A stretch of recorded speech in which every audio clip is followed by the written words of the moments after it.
Rahim. Assalamualaikum warahmatullahi wabarakatuh. Alhamdulillahirabbil alamin wa bihi nasta'in ala umurid dunya waddin. Wassalatu wassalamu ala asyrafil anbiya'i wal mursalin nabiyyina Muhammad wa ala alihi wa sahbihi ajma'in wa man ihtada bihudah wattaba'a atharahu ila yaumiddin, amma ba'd. Rabbi israh li sadri wa yassir li amri wahlul 'uqdatam min lisani yafqahu qawli. Allahumma inna nas'aluka ilman nafi'a wa rizqan thayyiba wa amalan mutaqabbala. Ikhwani wa akhwati fillah rahimani wa rahimakumullah. Kita lanjutkan kajian kita pada pembahasan hadis-hadis seputar puasa dari Kitabus Siyam, dari kitab At-Tajridu As-Sarih karya Az-Zabidi, yaitu ringkasan hadis-hadis Sahih Bukhari. Kita telah sampai pada hadis yang ke-907. Bismillahirrahmanirrahim. An Ibni Abbasin radhiyallahu anhuma, dari sahabat Ibnu Abbas, yaitu Abdullah Ibnu Abbas, kunyahnya Abul Abbas. Beliau adalah salah seorang sahabat yang alim, yang luas ilmunya, sehingga dijuluki dengan Al-Bahar, lautan. Saking luasnya ilmunya seperti lautan. Ya, beliaulah yang didoakan oleh Nabi sallallahu alaihi wasallam, Allahumma faqihhu fid din wa 'allimhu at-ta'wil. Ya Allah, fahamkan dia tentang agama dan fahamkan dia tentang tafsir Al-Quran. Makanya sahabat Ibnu Abbas termasuk pakar ya dalam menafsirkan Al-Quran. Dan beliau termasuk Al-Abadilah dari kalangan para sahabat. Al-Abadilah yaitu ya 4 sahabat yang bernama Abdullah bin Abbas, Abdullah bin Umar, Abdullah bin Amr ibn al-As, Abdullah ibnu Az-Zubair. Ini 4 sahabat yang dijuluki dengan Al-Abadilah, ya, Al-Abadilah. Dan sahabat Ibnu Abbas juga ayyuhal ikhwah termasuk ya al-muksirina fil hadis, sahabat yang paling banyak meriwayatkan hadis. Ya. Setelah Abu Hurairah, kemudian juga Ibnu Umar, Ibnu Abbas, ya Aisyah, Jabir, Anas bin Malik, Abu Sa'id Al-Khudri. Ini beberapa sahabat yang tergolong al-muksirina fil hadis, sahabat-sahabat yang paling banyak meriwayatkan hadis. Oleh karenanya hendaknya bagi kita untuk mencintai sahabat Ibnu Abbas dan banyak mengambil pelajaran dari sirah perjalanan beliau, terutama semangat beliau dalam menuntut ilmu. Ya, siapa yang membaca sirah sahabat Abdullah bin Abbas, dia akan mengetahui bagaimana semangat beliau dalam menuntut ilmu.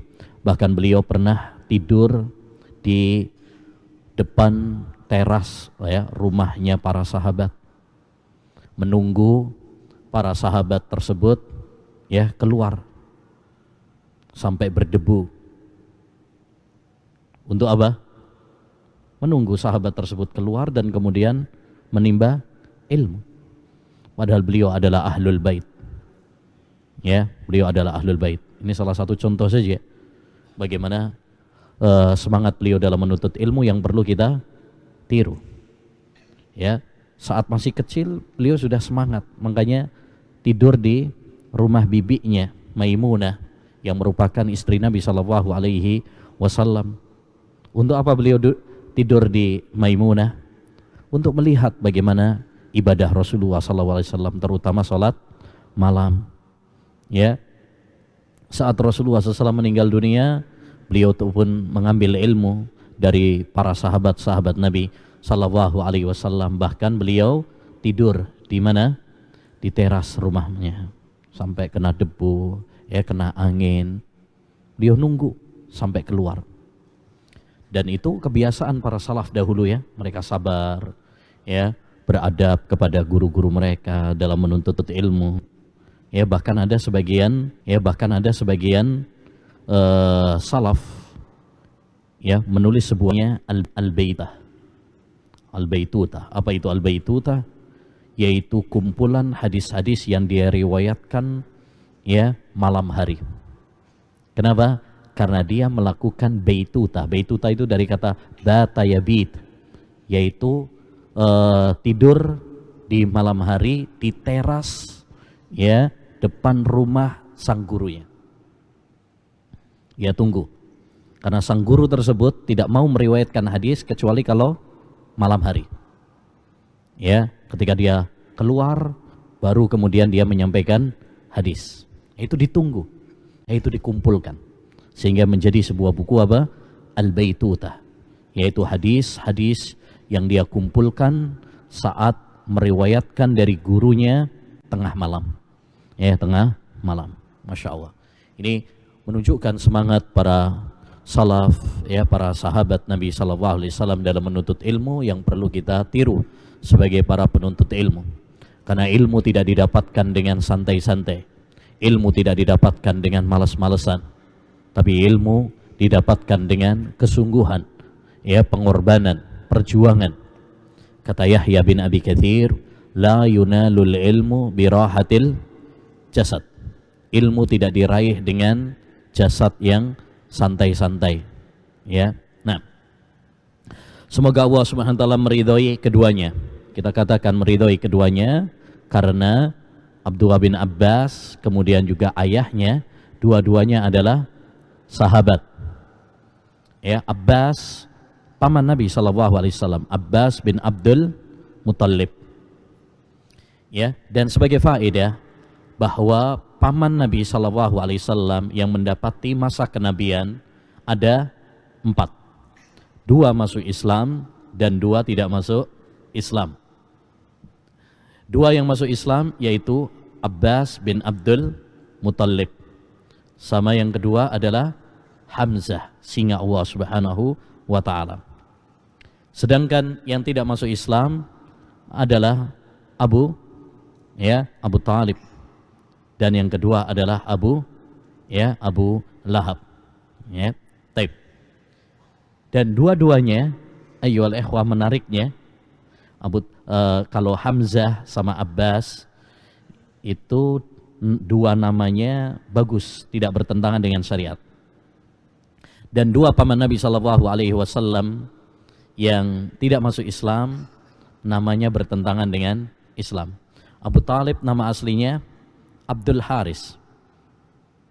Ya, Abu Lahab nama aslinya Abdul Uzza. Dan dua-duanya nama yang bertentangan dengan Islam. Karena tidak boleh nama disandarkan kepada selain Allah Subhanahu wa taala, seperti Abdul Haris, Abdul Uzza, tidak boleh. Ya, karena itu disandarkan kepada selain Allah Subhanahu wa taala. Disinilah pentingnya nama. Nama memiliki apa? Pengaruh. Wa qallama absarat aynaka dza laqabi illa wa in fakkarta fi laqabihi. Jarang kali kamu mendapati seorang yang memiliki nama kecuali kalau kamu perhatikan dia persis sama seperti namanya. Ya, saya dulu punya kenalan ada seorang namanya Abu To'am. Abu To'am, beneran doyan makan dia. Namanya juga Abu To'am. Nah, intinya nama memiliki peran yang sangat besar. Oleh karenanya cari nama-nama yang baik. Ya, kalau kita memiliki nama yang bertentangan dengan Islam, ganti. Rasulullah mengganti beberapa nama para sahabat yang bertentangan dengan Islam. Kalau tidak bertentangan dengan Islam nggak perlu diganti ya. Tapi kalau bertentangan dengan Islam ya maka perlu diganti. Seperti nama-nama yang merupakan ciri khas orang-orang kafir. Atau nama yang bertentangan artinya. Dulu ada seorang wanita namanya musyrikah. Ya, musyrikah. Ya. Kenapa kok dinamain musyrikah? Nah, nemu di Al-Quran katanya. Ya, wala amatun mu'minatun khairum mim musyrikatin. Nah ini, ya nggak tahu artinya apa. Nah, ya, utamanya. Dulu ada, saya juga punya seorang kakak kelas dulu, kakak kelas, ya, namanya laki-laki, namanya Muhammad Ahwat. Muhammad Ahwat, pasti absen ketawa semuanya. Dia bingung, kenapa ini? Ya, nah, dikasih tahu, namanya apa? Akhwat itu artinya perempuan. Antum kan laki-laki. Oh gitu. Akhirnya ganti nama Muhammad Ihwan. Ya. Baik. Walhasil ayyul ikhwah, apa namanya? Nama itu memiliki apa? Pengaruh, ya. Nama itu memiliki pengaruh. Nama-nama yang bertentangan dengan syariat ganti. Ya, dulu ada namanya setan. Ada juga yang namanya Tuhan. Ya, nggak boleh itu, nama-nama seperti itu nggak boleh. Ya, sehingga dulu di Jakarta ditemukan setan sama Tuhan. Ya, satu panggung. Ini nama-nama yang bertentangan dengan Islam, harus diganti kalau seperti ini. Tapi kalau yang nggak bertentangan dengan Islam, nggak apa-apa. Ya, Agus misalkan, Bagus, ya, Joko misalkan, Paijo, ya. Selama tidak bertentangan dengan syariat Islam, boleh apa tidak? Boleh, nggak perlu diganti. Ya, nah. Baik, selanjutnya annan Nabiyya sallallahu alaihi wasallam, bahwasanya Nabi sallallahu alaihi wasallam ihtajama wa huwa muhrim. Nabi sallallahu alaihi wasallam bekam sedangkan beliau dalam keadaan muhrim. Muhrim itu artinya yang sedang melakukan ihram. Nah, ini perhatikan nih istilah ini. Muhrim itu artinya apa? Yang sedang melakukan ihram. Ihram artinya orang yang berniat, ya, masuk dalam manasik umroh atau haji. Sehingga kalau seorang sudah ihram, berarti haram bagi dia larangan-larangan ihram. Ya, seperti ya mencukur rambut, ya memakai minyak wangi, ya berhubungan badan dengan istri dan lain sebagainya dari larangan-larangan ihram. Itu namanya muhrim, orang yang ihram, yakni orang yang berniat masuk dalam manasik haji atau umrah. Ya, nah, ini ada satu istilah yang kadang rancu, ya, yaitu antara muhrim dengan mahram. Inti bukan muhrim anak, nah, ini keliru itu. Yang benar apa? Mahram. Kalau mahram, yakni yang haram untuk dinikahi, yang haram untuk dinikahi. Tapi kalau muhrim itu adalah orang yang ihram. Jadi ini bedakan. Jadi kadang-kadang kita salah istilah orang Indonesia. Ya, Afan nggak boleh jabat tangan. Kenapa? Ente nggak muhrim, mana? Nah, salah. Yang benar apa? Antum bukan mahram saya, atau kamu bukan mahram saya. Itu yang benar, mahram, bukan muhrim. Kalau muhrim artinya yang ihram. Baik. Wa huwa muhrim. Nabi sallallahu alaihi wasallam bekam sedangkan beliau dalam keadaan apa? Ihram. Ini menunjukkan bahwasanya orang yang ihram tidak mengapa baginya untuk berbekam. Ya, tidak mengapa, bukan termasuk larangan. Ya, kalau ada orang yang ihram haji atau umroh kemudian dia berbekam, maka tidak mengapa. Karena itu bukan termasuk larangan. Kadang ada sebagian orang itu menganggap orang yang ihram itu dilarang melakukan hal-hal yang padahal itu tidak terlarang. Padahal tidak terlarang. Larangan-larangan ihram itu sudah ada dalilnya, terbatas. Ya. Seperti tidak boleh tadi berhubungan badan, ya, tidak boleh cukur rambut, misalkan, pakai minyak wangi. Bagi laki-laki tidak boleh pakai pakaian yang membentuk. Itu sudah sudah ada dalilnya dan itu terbatas. Kita tidak boleh melarang orang yang ihram dari larangan-larangan tanpa dalil. Ini penting karena banyak orang, orang ihram nggak boleh ini, nggak boleh itu, padahal nggak ada dalilnya. Contoh misalkan, ada yang mengatakan orang yang ihram nggak boleh mandi. Dari mana? Akhirnya apa? Kecut semuanya. Ya, nggak mandi berhari-hari, nggak mandi, apalagi kalau pas musim haji nggak boleh mandi. Ya, nah ini tidak benar. Jangan mengharamkan sesuatu yang tidak ada dalilnya. Ya, baik. Termasuk di sini Rasulullah SAW berbekam, berarti boleh.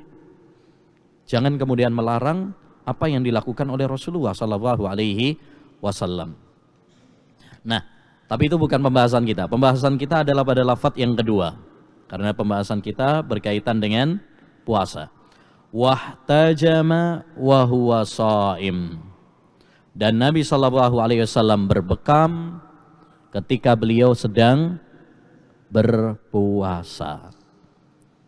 Ini menunjukkan kepada kita bahwasanya bekam ya tidak membatalkan puasa. Dan ini pendapat ya jumhur, mayoritas ulama, bahwasanya bekam tidak membatalkan puasa. Jadi kalau seandainya ada seorang ketika di bulan puasa Ramadan atau pas ketika puasa sunnah lalu dia berbekam, batal puasanya atau tidak? Tidak. Apa yang dia lakukan boleh. Ya, boleh. Tidak membatalkan puasanya. Ini pendapat jumhur ulama. Apakah ini merupakan kesepakatan? Tidak. Sebagian para ulama mengatakan bahwa bekam membatalkan puasa. Dan ini riwayat ya madhab Hanabilah, Hambali. Dalam madhab Hambali, berbekam itu membatalkan puasa. Dan ini juga yang dikuatkan oleh Syekhul Islam Taimiyah dan muridnya, yaitu Imam Ibn Al-Qayyim. Bahkan ulama-ulama kita, ya seperti Syekh bin Baz, Syekh Ibn Utsaimin, banyak yang menguatkan ini, yaitu bahwa berbekam itu membatalkan puasa. Ya, membatalkan puasa. Kok bisa? Bukankah hadis ini sangat jelas? Ya, ingat, dalam masalah perselisihan para ulama ketika berpendapat demikian pasti ada dalilnya, ada patokannya. Makanya kita jangan hanya satu sisi saja. Mungkin bagi kita, wah, ya ulama-ulama tersebut telah bertentangan dengan hadis ini. Ya, mereka telah menyelisih dalil. Tidak. Ya, ulama-ulama ayyuhal ikhwah, mereka ketika menyelisih dalil pasti ada alasannya. Tidak mungkin mereka menyengaja menyelisihi dalil. Dan ini dikupas oleh Syekhul Islam Taimiyah rahimahullahu ta'ala dalam kitabnya Raf'ul Malam an A'immatil A'lam. Raf'ul Malam an A'immatil A'lam. Dalam buku tersebut Syekhul Islam Ibn Taimiyah menjelaskan udzur-udzur, alasan-alasan kenapa sebagian para ulama menyelisihi hadis. Ya, menyelisihi hadis. Taib. Di antaranya masalah ini. Kenapa madhab Hambali ya mereka menyelisih hadis ini? Alasannya karena di sana ada hadis yang lain, di mana Nabi SAW ya pernah melihat ada orang yang berbekam, sedangkan di bulan puasa maka Nabi SAW mengatakan aftara al-hajimu wal mahjumu. Aftara al-hajimu wal mahjumu. Yang membekam dan yang dibekam, yang membekam dan yang dibekam ya aftara. Apa? Batal puasanya. Batal puasanya. Jadi yang ingin saya sampaikan di sini, dan ini penting ayyuhal ikhwah, terutama bagi kita para penuntut ilmu, agar kita beradab kepada para ulama rahimahullah ta'ala. Jadi para ulama ketika mereka menyelisih dalil, tidak ada di antara mereka yang menyengaja menyelisih dalil, itu enggak ada. Ketika mereka menyelisih dalil pasti akan ada apa? Alasannya. Dia memiliki argumen. Ya, terlepas dari argumen yang mereka bawakan lemah ataukah kuat. Ya, kalau lemah dan kuat itu kan relatif. Ya, berbeda-beda, tergantung siapa yang menilainya. Tergantung siapa yang menilainya. Intinya, jumhur ulama, mayoritas ulama, mereka mengatakan bahwasanya bekam itu tidak membatalkan puasa, beralasan dengan hadis ini. Adapun hadis tersebut tadi yang dibawakan oleh Hanabilah, mereka mengatakan hadisnya apa? Mansuh, dihapus, terhapus. Jadi ini paling belakangan. Ini paling belakangan karena dalam sebagian riwayat disebutkan bahwasanya kejadian sahabat Ibnu Abbas ini, ya, ketika Rasulullah SAW ya berbekam saat berpuasa dan saat ihram, ini adalah kejadian pada saat Hajjatul Wada. Pada saat Hajjatul Wada, sehingga ini apa? Terakhir. Ini terakhir. Berbeda dengan hadis aftarul hajimul mahjum, ini adalah kejadian di awal-awal. Sehingga kalau antum belajar dalam ilmu mustalah hadis atau dalam ilmu usul fikih, ada istilah apa? An-nasikh wal mansuh. Nasikh wal mansuh, biasanya salah satu contoh yang dibawakan oleh para ulama adalah hadis ini. Ya. Nah, ini pendapat jumhur ulama.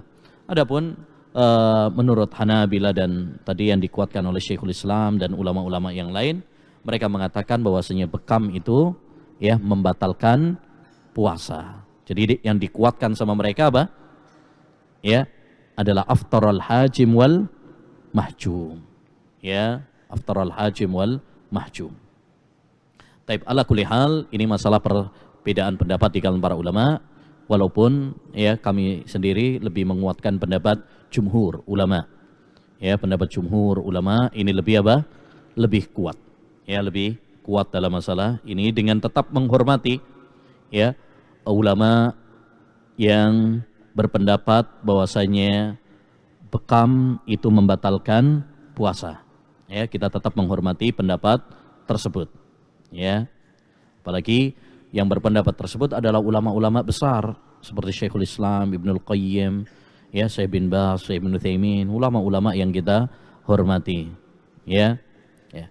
Ikhwan, kita diajarkan di dalam agama Islam ini adalah untuk merdeka, tidak terikat kepada ya orang tertentu. Kita melihat kepada dalil, mana yang lebih kuat dalilnya. Kita tidak boleh untuk taklid kepada siapapun. Ya, disinilah kita mengasah ilmu kita belajar ilmu usul fikih, kita belajar ilmu mustalah hadis, kita belajar ilmu kaidah fikih. Ketika menghadapi perbedaan-perbedaan pendapat di kalangan para ulama, kita nggak bingung mana yang lebih kuat di antara pendapat tersebut. Dengan kaidah-kaidah yang telah dipelajari, insyaallah taala kita bisa menimbang mana yang lebih apa? Kuat. Ya, dengan catatan kita tetap menghormati ya ulama-ulama yang berbeda pendapat dengan kita. Jangan sampai merendahkan. Jangan sampai kita menghina ya ulama-ulama yang berbeda pendapat dengan kita. Termasuk dalam hal ini ayyuhal ikhwah ya, kita menyikapi perbedaan di antara kadang para ustadz. Mungkin antum akan dapati mungkin di ma'had ini saja mungkin saja sebagian ustadz beda sama dalam masalah-masalah fikih ya. Mungkin saja berbeda. Ustadz ini mengatakan begini, mungkin ustadz yang lain antum belajar fikih ya, sama ustadz yang lain beda dalam mentarjih. Ya, itu suatu hal yang wajar, suatu hal yang biasa. Selama kita tetap saling apa? Menghormati. Ya, saling menghormati. Justru dengan adanya perbedaan ya pendapat ya, disinilah kita belajar dewasa, belajar untuk mengasah ya ilmu kita mana yang lebih kuat. Kita belajar untuk tetap menghormati perbedaan sebagaimana dikatakan oleh Qatadah bin Di'amah As-Sadusi rahimahullah, man lam ya'rifil khilaf lam yashumma anfuhu al-fiqh. Siapa yang tidak mengetahui perbedaan pendapat, maka hidungnya belum mencium bau fikih. Ya, belum mencium bau fikih. Jadi ini pelajaran penting bagi kita ayyuhal ikhwa, terutama bagi para penuntut ilmu. Ya, ketika kita mendapati perbedaan di kalangan para ulama atau perbedaan di kalangan para asatidzah, ya, maka beradab. Ya, beradablah. Ini yang poin penting yang ingin kita tekankan. Beradablah. Dalam artian kita boleh saja memilih salah satu pendapat, tapi jangan sampai kemudian menyesatkan, merendahkan ya orang yang kita berbeda pendapat dengan dia. Ya. Nah, para ulama kita sering berbeda pendapat. Imam Syafi'i beda pendapat dengan Imam Ahmad. Ya, beda pendapat dengan Imam Malik rahimahullah taala, beda pendapat dengan Imam Abu Hanifah, tapi mereka saling menghormati antara satu dengan yang lainnya, saling mendoakan antara satu dengan yang lainnya. Imam Ahmad pernah mengatakan, setiap sholat saya senantiasa mendoakan Syafi'i. Setiap sholat saya senantiasa mendoakan Syafi'i rahimahullahu ta'ala. Ya, nah, walaupun kadang ada perbedaan antara Imam Ahmad dengan Imam Syafi'i, antara Imam Syafi'i dengan Imam Malik rahimahullahu ta'ala. Ya, tapi itu tidak menjadikan mereka saling ya membenci antara satu dengan yang lainnya. Bahkan Imam Ahmad belajar dari Imam Syafi'i, Imam Syafi'i belajar dari Imam Malik rahimahullahu ta'ala. Mereka saling menghormati. Dan ini lihat para ulama kita juga. Ya, Syekh bin Baz dengan Syekh Albani rahimahullah kadang beda pendapat. Kadang beda pendapat. Satu contoh saja. Syekh Albani rahimahullah dalam kitab Sifat Salat Nabi mengatakan bahwa sedekap setelah ruku itu bid'ah. Sedekap setelah ruku ketika antum salat, menurut Syekh Albani rahimahullah taala dalam Sifat Salat Nabi itu adalah apa? Bid'ah. Tapi Syekh Abdul Aziz bin Baz, Syekh Ibnu Utsaimin rahimahullah ta'ala mengatakan ya justru yang sunnah ketika seorang itu bangkit dari ruku adalah sedekap, meletakkan tangan kanannya di atas tangan kirinya di atas dada, menulis sebuah buku khusus musalli yadahu ba'da ruku', di manakah orang yang setelah ruku'. Dalam buku tersebut beliau membantah pendapat Syekh Al-Albani rahimahullah ta'ala dalam buku Sifat Salat Nabi yang membid'ahkan sedekap setelah ruku'. Ya, kata Syekh Abdul Aziz bin Baz, ini adalah kesalahan saudara saya ya Syekh Al-Albani rahimahullah ta'ala. Bahkan yang benar ya bahwa sedekap setelah ruku' justru itulah yang sunnah dari Nabi sallallahu alaihi wasallam. Ya, mereka saling menyalahkan, saling membantah. Tapi apakah saling menyesatkan? Tidak. Ya, Syekh bin Baz memuji Syekh Albani, Syekh Albani memuji Syekh bin Baz. Ya, Syekh bin Baz memuji Syekh Utsaimin, Syekh Utsaimin memuji Syekh Albani, Syekh bin Baz rahimahullah taala. Mereka saling menghormati, saling membela. Dan ini yang perlu kita tiru dari akhlak para ulama. Beda pendapat boleh, tapi bermusuhan tidak. Tidak semua perbedaan menjadikan kita apa? Ya, menjadikan kita bermusuhan. Kata Syekhul Islam Taimiyah rahimahullahu taala, dan alangkah bagusnya apa yang beliau katakan. Beliau mengatakan ya wal ihtilafu fil ahkam aksar min an yandhabit. Perbedaan dalam fikih, hukum-hukum fikih itu banyak sekali nggak terhitung jumlahnya. Walau annahu kullama ikhtalafa muslimani tahajara lam yabqa bainal mu'minaini muslimaini ukhuwatun wala isma. Andaikan setiap muslim yang beda pendapat mereka harus bermusuhan, maka tidak ada persaudaraan di dalam agama Islam ini. Kalau setiap perbedaan mengharuskan kita bermusuhan, gak akan ada apa? Persahabatan dalam Islam. Karena beda pendapat itu pasti ada, pasti terjadi. Ya. Nah, bahkan kata beliau, Bahkan Abu Bakar dan Umar, mereka pun kadang beda pendapat. Tapi Abu Bakar dan Umar, mereka saling menghormati antara satu dengan yang lain. Bahkan bukan hanya Abu Bakar dan Umar saja. Nabi Dawud dan Nabi Sulaiman kadang juga beda pendapat. Ya kan? Kadang beda pendapat dalam menghakimi, ya beda pendapat. Pernah ada hadis tentang seorang wanita yang datang kepada Nabi Daud, kemudian nggak terima, akhirnya naik banding kepada Nabi Sulaiman. Ya, ternyata Nabi Sulaiman memutuskan berbeda dengan Nabi Daud alaihissalam. Ini yang disebut dengan ikhtilafut tanawwu, ya perbedaan yang diperbolehkan, ya perbedaan yang diperbolehkan. Intinya, ayyuhal ikhwah, ini pelajaran penting bagi kita sebagai adab, ya penuntut ilmu, terutama ketika menghadapi apa? Perbedaan di kalangan para ulama, ya perbedaan di kalangan para asatidzah, ya dalam menghadapi perbedaan-perbedaan, ya hendaknya kita mengetahui bahwa perbedaan itu ada dua macam. Ada perbedaan yang boleh, itu selama masing-masing memiliki dalil, memiliki argumen yang kuat, atau tidak ada dalil yang jelas dalam masalah itu, maka hendaknya bagi kita untuk menyikapinya dengan lapang dada, dewasa. Ya, tidak perlu ribut, tidak perlu sikut-sikutan, saling menyesatkan. Ya, sekarang banyak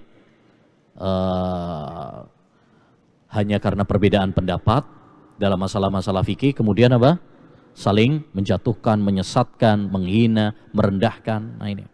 Dan lucunya banyak yang ribut itu adalah yang nggak pernah ngaji ilmu agama. Ya, ini apa istilahnya? Ya, komunitas jarang ngaji tapi rajin debat. Ya, nah, komunitas jarang ngaji tapi rajin debat. Ya, terutama di dunia media sosial. Ya, banyak persilatan di sana. Yang kedua, perbedaan yang tidak boleh, ya, yaitu perbedaan dalam hal-hal yang sudah paten, sudah jelas dalilnya. Nah ini nggak boleh ada perbedaan. Masalah-masalah akidah yang sudah mapan, ya, ini sudah jelas dalilnya, Qur'annya, hadisnya, maka tidak boleh ada perbedaan dalam masalah tersebut. Siapa yang menyelisihinya maka dia dibantah, diluruskan. Nah, tapi saya kira cukup. Insyaallah ta'ala nanti kita lanjutkan pada pertemuan berikutnya. Kita jawab beberapa pertanyaan yang belum terjawab.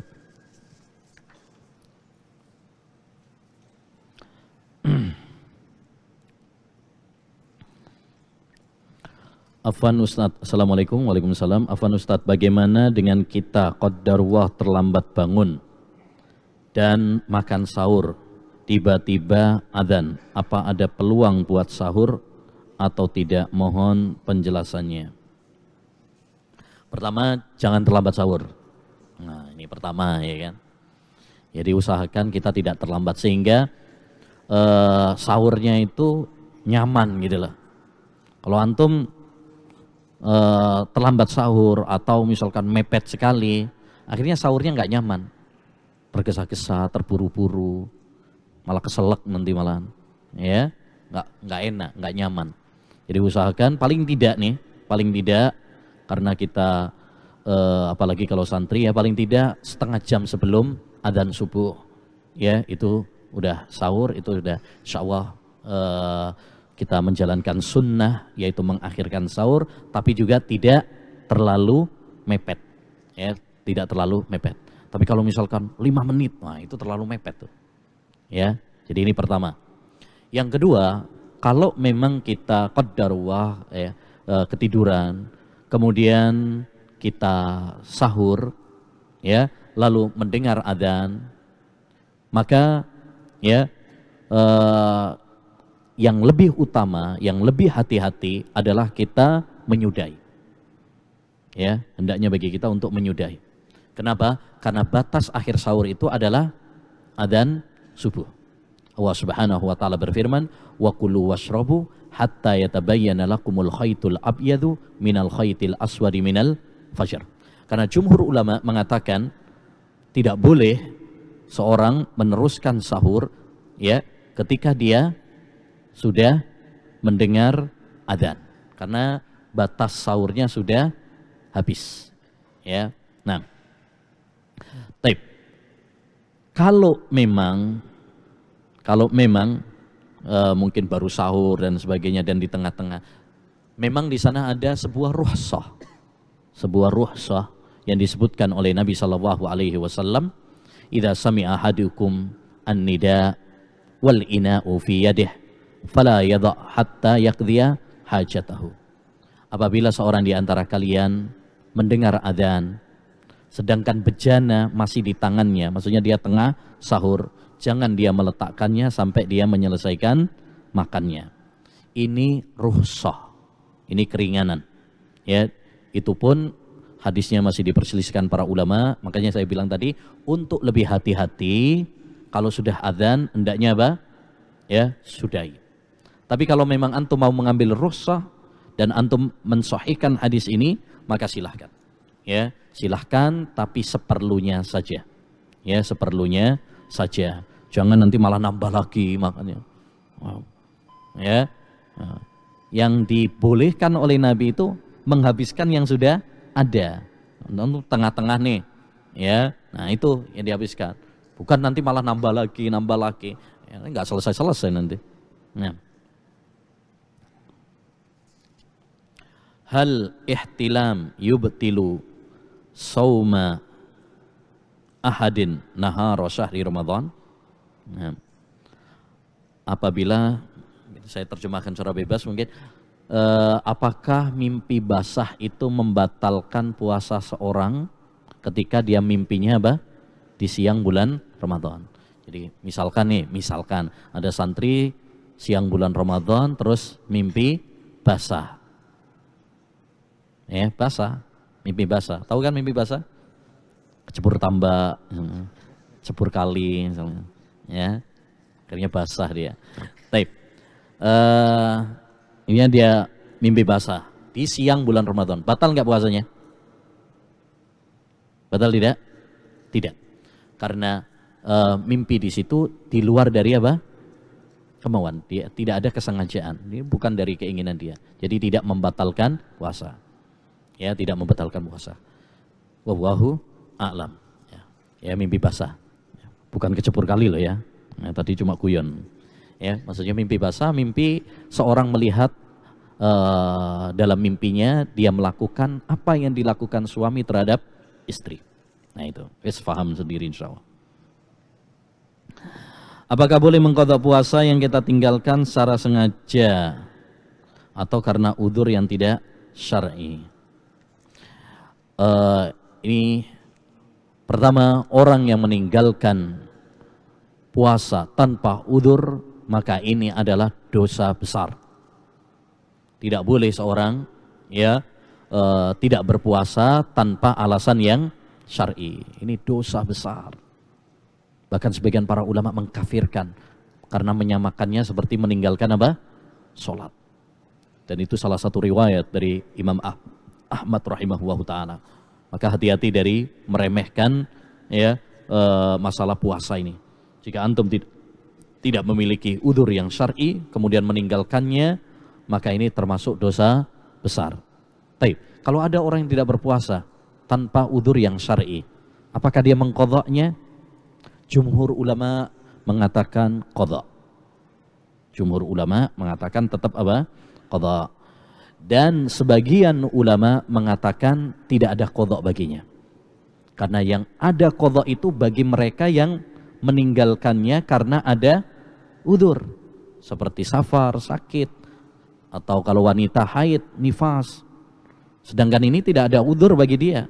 Maka tidak ada apa? Tidak ada qadha bagi dia. Cukup istighfar kepada Allah Subhanahu wa taala. Ini mazhab Ibnu Hazm dan dikuatkan oleh Syekhul Islam dan muridnya Ibnul Qayyim rahimahullahu taala. Ya. Nah. Ustaz, di sebagian daerah adzan subuhnya itu sedikit lebih cepat dari masuknya waktu subuh. Apakah boleh bagi kami untuk tetap sahur meskipun adzan telah berkumandang? Ya. Masalah adzan subuh ya yang terjadwal sekarang apakah lebih cepat atau tidak ya, ini masalah yang berat ya, masalah yang berat, dan masalah itu wewenangnya adalah wewenang ya pemerintah, dalam hal ini adalah Kementerian Agama. Oleh karenanya hendaknya bagi kita mengikuti ya, mengikuti apa yang sudah ada ya, mengikuti yang sudah ada. Jangan membuat bingung masyarakat kita dengan mengatakan bahwasanya adzan, jadwal adzan yang sekarang itu ya lebih cepat dari ya aslinya dan sebagainya, karena itu membuat bingung di tengah masyarakat. Seorang talibul ilm, penuntut ilmu ya harus melihat ma'alatil umur.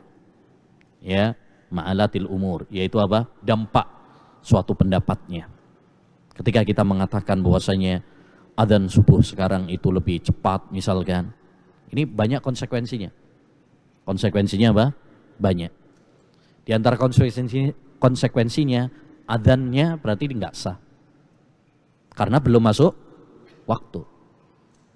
Ya, di antara konsekuensinya juga adalah apa? Adzan sholat subuh yang dilakukannya, kadang kan sebagian orang setelah adzan nggak lama kemudian apa? Ya, sholat. Berarti tidak sah juga. Ya, apalagi ini adalah banyak yang melakukan seperti ini, banyak. Hampir ya 90% umat Islam mengikuti jadwal yang ada. Ya, jadi jangan membuat ya keresahan di tengah masyarakat dengan meragukan jadwal subuh yang sudah ada. Ya. Nah, kita mengikuti ya, dan dulu sudah pernah kita sampaikan bahwa hisab dalam adzan itu diperbolehkan. Yang enggak ada itu adalah hisab dalam puasa. Beda antara puasa dengan sholat.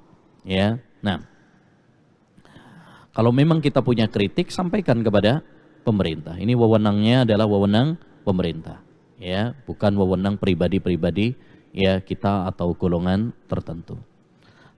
Baik. Dengan demikian, maka hendaknya bagi kita mengikuti jadwal yang sudah ada, jangan kemudian wah ini belum masuk, udah makan aja. Nah, ya, mendingan mana sekarang?